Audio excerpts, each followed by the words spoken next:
الحمد لله رب العالمين وصلى الله وسلم وبارك على نبينا محمد وعلى آله وأصحابه أجمعين أما بعد.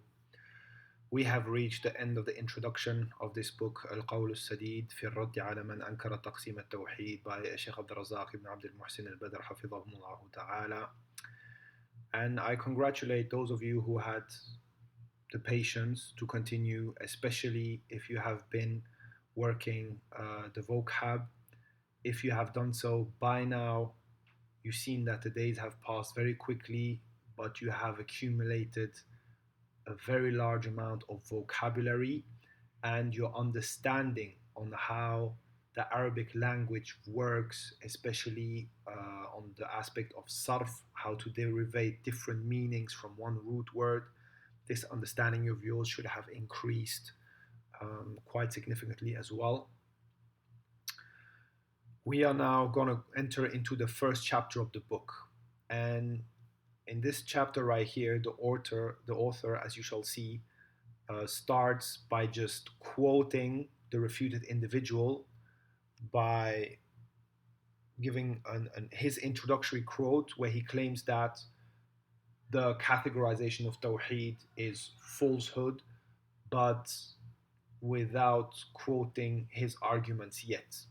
And there's a simple reason for that. Here, the author, in a way, announces the color of what we're going to get into, and he then dedicates a chapter to prove to you, first of all, that this categorization is legitimate. So, from a strictly knowledge point of view, this particular chapter is probably the most important of the book, because in this chapter you are going to get the foundations of this particular matter in Aqidah, which is the taqsim of Tawheed, categorization of Tawheed. You're going to get its proof from the Quran and the Sunnah, as well as quotes from major scholars of this ummah on this particular matter. What the author is not going to do in this chapter is refute the claims of that particular individual. This will come later.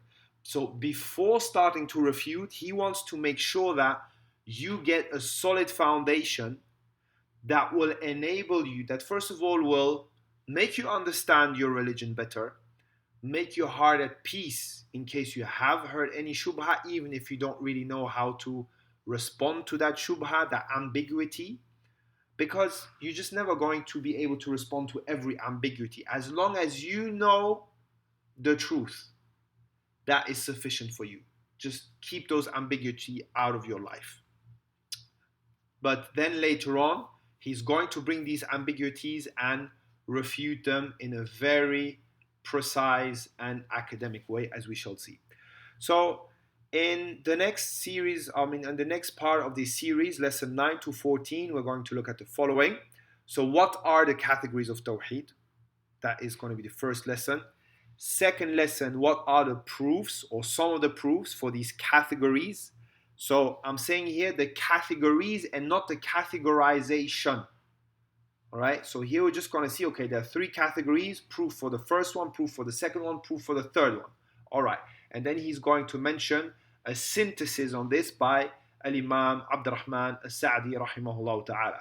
In the third lesson, we're going to look at a synthesis by Ibn al-Qayyim rahimahullah ta'ala on Tawheed. And then we're going to have 3 lessons on the quotes that the author brought by Sheikh Muhammad Amin al-Shanqiti, the author of the famous tafsir Adwa al-Bayan rahimahullah ta'ala. And in here we shall see the proof for the categories of Tawheed, but also the categorization of Tawheed. Where do we get this from? What is it based upon? Do we have a hadith that says Tawheed is of 3 categories? Do we have an ayah that says Tawheed is of 3 categories? So this is going to be developed in those 3 lessons. And the 5th lesson is going to be also a quote by Sheikh Muhammad Amin al-Shanqiti rahimahullah ta'ala about the interconnection between Tawheed al-Rububiyyah and Tawheed al-Uluhiyyah. Very interesting quote.